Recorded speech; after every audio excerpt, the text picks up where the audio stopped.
What if your voice could kill the people you love? What if staying silent through pain, betrayal, even death was the only way to save them?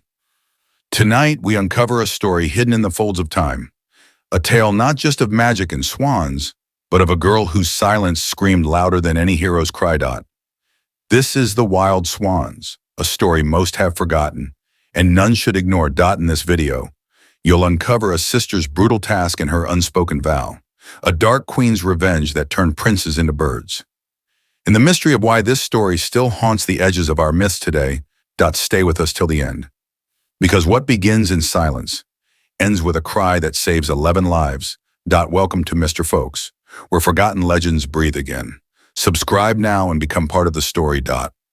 Once upon a time in a distant kingdom, there lived a noble king with 11 sons and a daughter, Eliza. They were inseparable, a family bound not just by blood, but by laughter and love. But darkness often slips in silently. The king, lonely after his queen's passing, remarried a woman whose beauty masked her heart of stone. She wasn't just cruel, she was a witch, and her heart, full of poison, saw the children as a threat.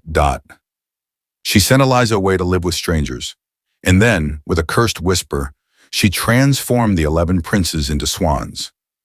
Not monsters, but beautiful, noble birds, forced to soar in silence, stripped from the world they once knew.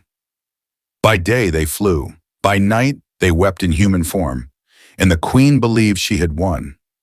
Years passed. On Eliza's 15th birthday, she returned to see her father, but the queen struck again. She cursed Eliza's face, twisting it into something hideous. The king didn't recognize her. In his fury, he banished her from the castle. Alone and broken, Eliza wandered through the forest until she reached a pond. As she washed her face, the spell lifted and her beauty returned. But her heart still ached for her brothers. An old woman approached and told her of 11 white swans who wore golden crowns. Eliza ran, and at the riverbank, as the sun set, she saw them. The swans descended and transformed into her brothers. They embraced her, overwhelmed with joy, but the curse still held them prisoner.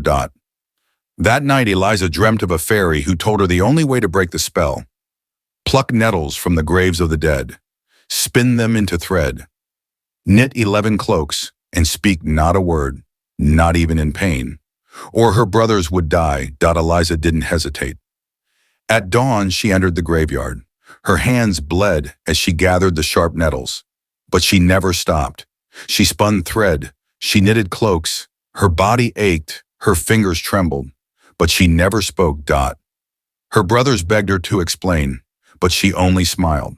A small mouse began to help her, dragging nettles into the cave, one stem at a time. But the world was watching. Villagers whispered about the strange girl who wandered graveyards. They called her cursed, a witch. One day, a prince found her. When she didn't speak, he took her to his castle. There, she was cared for. But fear grew like wildfire. She's dangerous, they whispered. Look at the cloaks. She's weaving death. Eliza was arrested.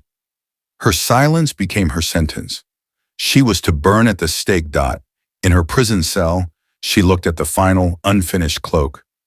But she had no more nettle. Then, at the window, the mouse returned, dragging the last bundle. Eliza worked through the night. Her hands were torn, her eyes were heavy, but she didn't stop. At dawn, she was led to her death. She carried the cloaks with her, praying for one last chance. Just then, 11 swans soared from the sky. Eliza threw the cloaks over them. One by one, they transformed into men. Only the youngest kept a swan's wing. She turned to the prince and finally spoke. I am no witch. These are my brothers, and I have saved them. The crowd fell silent. The truth was revealed. The wicked queen was punished. The king wept with regret, and Eliza was crowned not just a hero, but a queen. Her brothers stood by her side, no longer birds, but free. And the people no longer feared her silence. They honored it. Because sometimes the loudest voices are the ones that never speak. If this story moved you, like this video and share it with someone who needs to hear it. And subscribe to Mr. Folks for more forgotten legends, haunted truths, and voices that still echo through time. Because the softest voice can change everything.